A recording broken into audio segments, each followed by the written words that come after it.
पठार भागाच्या मेळाव्याला उपस्थित असलेले सर्व पदाधिकारी, या विभागाचे माजी जिल्हा परिषद सदस्य जालिंदर पाटील, माजी पंचायत समिती सदस्य संतोष गिरी, डावली सरपंच बाबूराव गडेकर, आसोलेवाडी, भिलारवाडी, काटकरवाडी, जंगमवाडी, झाडामवाडी, शिंगमोडेवाडी, आमची पलीकडची चित्रुपाडी, खळे, गुढी, खळे, काढणे, कुरुळ, त्या सर्व गावातील पलीकडं कळकेवाडी, कुसुरूंची कदमवाडी, धडामवाडी, जंगमवाडी सांगितले, ह्या सगळ्या गावातून आलेले शंभूराज देसाईंसोबत आणि शिवसेनेवर देसाई गटावर प्रेम करणारे सगळे कार्यकर्ते, उपस्थित सर्व ग्रामस्थ, उपस्थित सर्व माता भगिनी, सन्माननीय मतदार बंधू आणि भगिनी, सर्वप्रथम या निवडणुकीमध्ये आपले जे दोन उमेदवार आहेत त्या दोन्ही उमेदवारांचा परिचय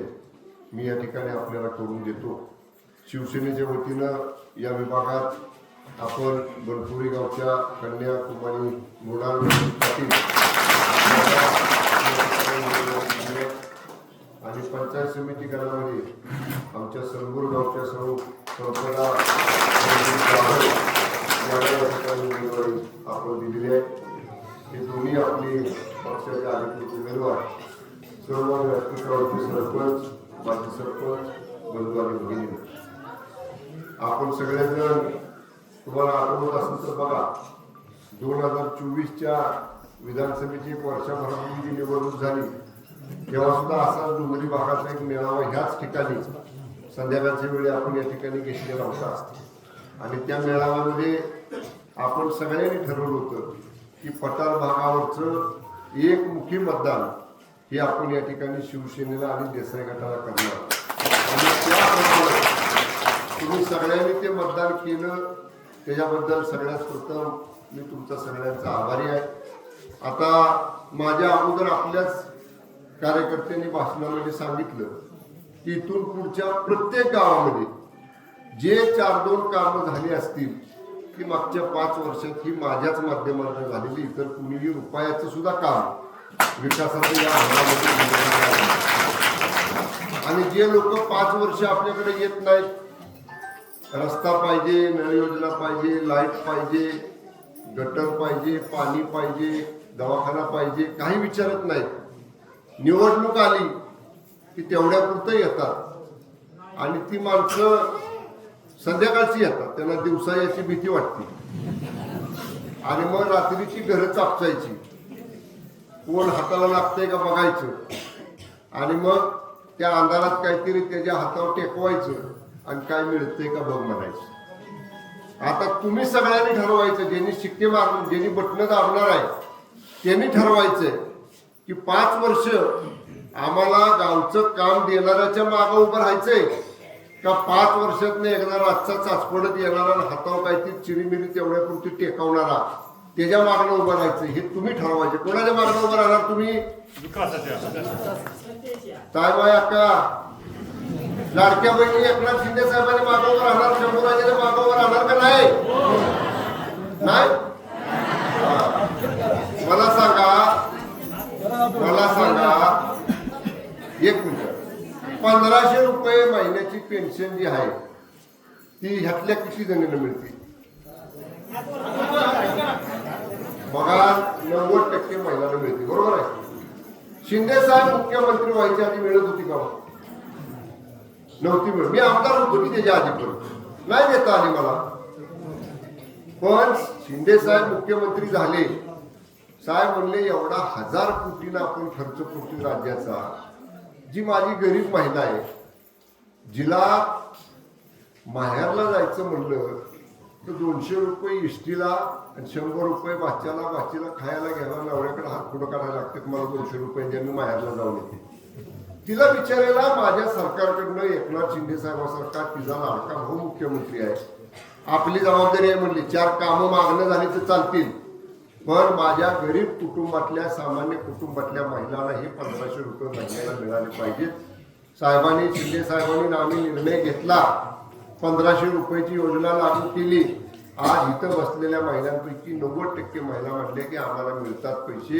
आज मला सांगा तुम्ही, त्या माय माऊलीला माझ्या जर माहेरला जायचं झालं आणि अगदी नवऱ्यानं नाही पैसे दिले, त्या 1500 रुपये ती जातीय बँकेत खात्यावरून पैसे काढते, पुन्हा वर 200 रुपये बाचीला बटर पाव खारी बिस्किट आणि मेवा मिठाई घ्यायला आणि वर काढते, पिशवी भरती माहेरला जाते, 2 दिवस राहते आणि पुन्हा इष्टीत जाताना आणि अर्ध तिकीट आहे का नाही?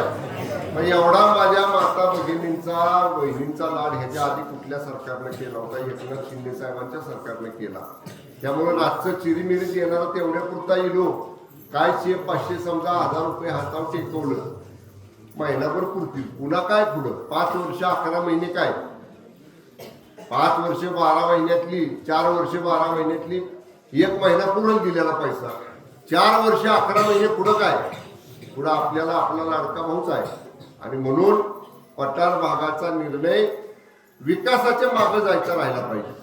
मी विधानसभेच्या अगोदर सांगितलं होतं ह्या रस्त्याची दुरावस्था, ह्या रस्त्याचं काम आपण सुरू केलं, आता मला वाटतं पूर्ण झालं, शेवटपर्यंत झाला का रस्ता पूर्ण? कडवण खालचं कोण आहे तिकडचं? कळकेवाडीकडचं, कळकेवाडी तिकडं पुढे कदमवाडीचं कोण आहे?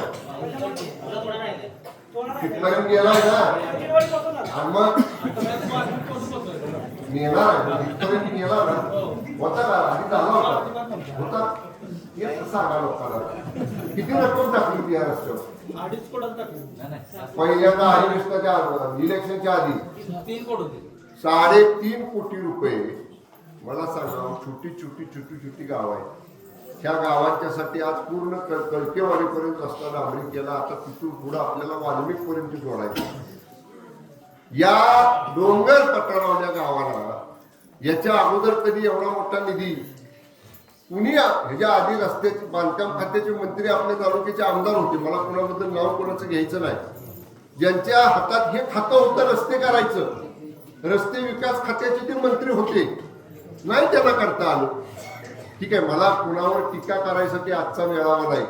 आजचा मेळावा एवढ्यासाठीच आहे, विधानसभा निवडणुकीच्या अगोदर जशी एकजूट डोंगर भागाची आपण कायम ठेवली आणि एकमुखी डोंगर भाग हा देसाई गटाच्या मागे उभा राहिला, तसा आजच्या जिल्हा परिषद पंचायत समितीला सुद्धा त्याच ताकदीनं जेवढी मतं मला पडली तेवढीच मतं जिल्हा परिषद पंचायत समितीला माझ्या दोन्ही ह्या उमेदवारांना तुम्ही या ठिकाणी धनुष्यबाणाच्या चिन्हासमोरचं बटन दाबून द्यायचं. तुमचं काम ह्याला मतदान करायचं आहे. पुढे राहिलेली 4 वर्ष अजून आहेत माझ्या आमदारकीची. आत्ताची वर्ष झाले, ऑक्टोबरमध्ये इलेक्शन झालं म्हणजे अजून 4 वर्ष बाकी आहेत. 4 वर्ष तुम्ही सांगायचं आणि विकासाच्या कामाच्या बाबतीत मी ऐकायचं. तुम्हाला तुमच्याकडच्या वाड्याला होता का रस्ता? फोपाट्यातनं जायला लागायचं, त्या रस्त्यातनी खाली आला तर दुरळा झटकत कारखान्यावर तुम्ही याचा माझ्या 1,74,00,000 रुपये दिले तुम्ही 4-3 किलोमीटर कारखान्यावर याचा शिद्रूपाडीनं खाली गेटवर फुपाटा झटकायचा का तर बाबा त्या अंगावला दुरळा कसा घेऊन आज जायचा. आता खट्ट डांबरी रस्त्यावर येतात, शिद्रूपाडीवर निघाले 10व्या मिनिटाला खाली पोहोचताय. कुणी केलं? तुम्हीच हे लोकांना समजलं पाहिजे. हे निवडणुकीपुरतं रातचं चाचपडत येणाऱ्या लोकांना हे कळत नाही. हे रस्ते करायला, पूल बांधायला, लाईट द्यायला ती येत नाही. आणि म्हणून अशी लोक जर कुणी आली तर मी तर सांगतो तुमच्या गावानं बैठक घेऊन ठरवलं पाहिजे. 5 वर्ष कुणीकडे होता म्हणायचं? तुम्हाला आता गाव दिसतंय, आता आमचं घर दिसतंय. 5 वर्ष आमचा रस्ता झाला का नाही बघायला आला होता का? आम्हाला प्यायला पाणी आहे का नाही बघायला आला होता का? आम्हाला लाईटची सोय आहे का नाही बघायला आला होता का? आम्हाला लाडक्या बहिणीचे 1500 रुपये कुणी चालू केले हे काय तुम्हाला माहिती आहे का? ह्या सगळ्या गोष्टी विचारायची वेळ ही आजच्या येणाऱ्या जिल्हा परिषद पंचायत समितीच्या निवडणुकीमध्ये आपल्याला या ठिकाणी आलेली आहे. कारण या पठारावरच्या गावांमध्ये तरी सुद्धा मी पदाधिकाऱ्यांना सांगेन, आता माझा मेळावा झाला म्हणजे पुन्हा इकडे फिरकायचं नाही असं नाही. उमेदवारांना दोन्ही घेऊन पदाधिकाऱ्यांनी गावागावामध्ये जायचे, उमेदवारांना तिथं भेटवायचे. हे मनोज म्हणजे नाहीतर एकदा साहेब येऊन गेले, लोकांनी टाळ्या कडकडाट केला की आता पेट्या बंद करूनच खाली जातील असं नाही. उमेदवारांनी आलं पाहिजे, भेटलं पाहिजे. पोरगी आमची लहान आहे बिचारी, माझी लेकीच्या वयाची, तिला उभं केलाय मी. आता पाया की तुमच्या पडेल येऊन, पण तिला आशीर्वाद द्या. आपल्या मुली अजून ह्या वयाच्या शिकतात. तिचं शिक्षण झाल्यावर आम्ही तिला म्हणलं धाडसानं उभी राहा, चांगल्या मुली, शिकलेल्या मुली पुढे समाजकारणामध्ये, राजकारणामध्ये. आणि आता कसं आहे, बहिणींचा लाड चाललाय शिंदे साहेबांच्या काळात, त्यामुळे ह्या दोघींना पण चांगल्या पद्धतीनं तुम्ही सगळ्यांनी जर साथ केली तर त्या नक्की जिल्ह्यामध्ये आपल्या मतदारसंघामध्ये चांगलं काम करतील. आणि तुम्ही त्यांना धनुष्यबाणाच्या चिन्हासमोरची बटन दाबून त्यांना आपलं मतदान करा. पुढची 4 वर्ष आपल्या सगळ्यांची विकास कामं करण्याची जबाबदारी माझी. हा शब्द तुम्हाला या निमित्तानं देतो. आणि कुणी जरी आलं, निवडणूक आहे त्याला म्हणून या सभा घ्या, प्रचार करायला जावा, पण चाचपी करायला रातचं फिरचं दारं वाजवायचं दारात आला तर मग लाडक्या बहिणींनी जरा सावध राहावा. बहिणीने एकदा पदर ठेवला त्या काय करतात ही त्यांना कळत, पण ती करायची वेळ येणार नाही. तुम्ही मतपेटीतनं आपलं प्रेम, मतपेटीतनं आपला पाठिंबा हा निश्चितपणे माझ्या पाठीशी उभा करा एवढीच विनंती करतो.